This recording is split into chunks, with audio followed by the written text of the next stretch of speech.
AP అసెంబ్లీలో తిరుమల లడ్డూ ప్రసాదం తయారీకి వినియోగించిన కల్తీ నెయ్యిపై లఘు చర్చ కొనసాగింది. ఈ సందర్భంగా డిప్యూటీ సీఎం పవన్ కళ్యాణ్ సభలో మాట్లాడుతూ శ్రీవారి లడ్డూ ప్రసాదం తయారీలో నెయ్యి ఉపయోగించలేదని ఇప్పటికే తేలిపోయిందన్నారు. నెయ్యిలో రసాయనాలు కలవలేదని వైసీపీ అబద్ధాలు చెబుతోందని, అందుకే తాము వివరణ ఇవ్వాల్సి వచ్చిందని పవన్ తెలిపారు.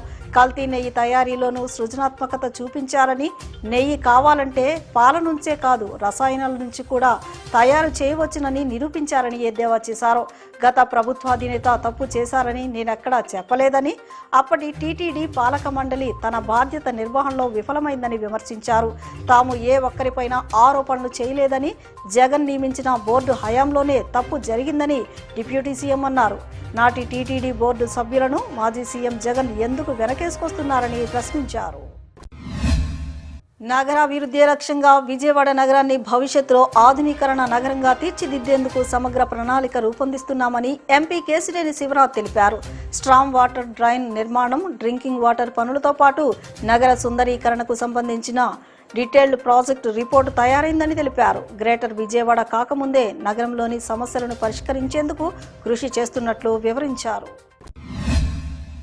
మున్సిపల్ కార్మికులకు ప్రభుత్వమే జీతాలు చెల్లించాలని municipal workers and employees federation ప్రధాన కార్యదర్శి ఉమా మహేశ్వరరావు డిమాండ్ చేశారు. విపత్తుల సమయంలో కార్మికులను ఆకాశానికి ఎత్తేసిన ప్రభుత్వం వారికి జీతాలు చెల్లించే విషయాన్ని మాత్రం విస్మరించిందని ఆయన ధ్వజమెత్తారు. పర్మనెంట్ ఉద్యోగులకు పదవి విరమణ వయసు 62 ఏళ్లకు పెంచాలని ఆయన కోరారు.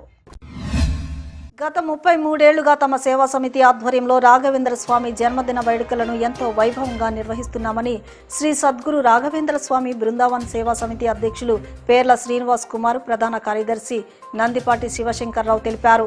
ప్రతి సంవత్సరం భక్తుల సహకారంతో ఈ వేడుకలను మరింత భక్తి శ్రద్ధలతో నిర్వహించడం తమకు ఆనందంగా ఉందన్నారు. ఈ సందర్భంగా స్వామివారికి 1008 లీటర్ల గోక్షీరాభిషేకం, ప్రత్యేక పూజలు నిర్వహిస్తున్నట్లు వివరించారు. స్వామివారి కృపా కటాక్షాలతో ప్రజలందరూ ఆయురారోగ్యాలతో సుఖ సంతోషాలతో ఉండాలని ప్రార్థిస్తున్నామని తెలిపారు. భక్తులకు ఎటువంటి అసౌకర్యం కలగకుండా అన్ని ఏర్పాట్లు చేసినట్లు చెప్పారు.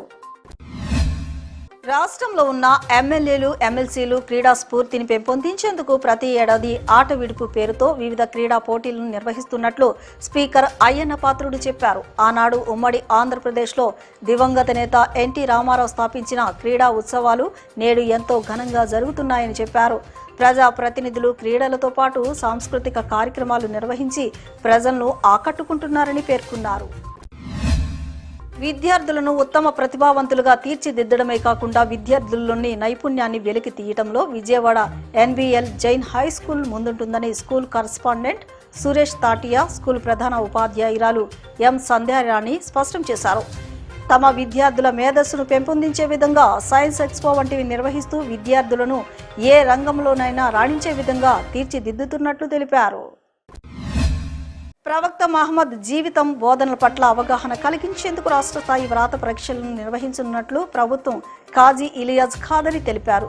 హుజూర్ సల్లల్లాహు అలైహి వసల్లం మహమ్మద్ ప్రవక్త యొక్క బయోగ్రఫీపై, ఆయన జీవన విధానంపై ప్రశ్నలను ఇవ్వడం జరుగుతుందని, 17 సంవత్సరాల నుంచి 25 సంవత్సరాలలోపు వయసు కలిగిన వారందరూ అర్హులని చెప్పారు.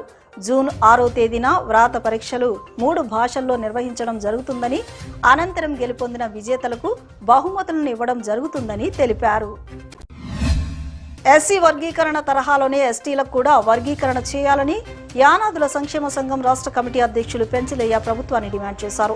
వర్గీకరణ అంశాన్ని కేంద్రం, రాష్ట్ర ప్రభుత్వాలకే వదిలేసిన దృష్ట్యా కూటమి ప్రభుత్వం ఎస్టీ వర్గీకరణపై దృష్టి సారించాలని కోరారు. అన్ని కులాలకు కార్పొరేషన్లు ఏర్పాటు చేసిన ప్రభుత్వం యానాదులకు కూడా ప్రత్యేక కార్పొరేషన్ ఏర్పాటు చేయాలని అన్నారు.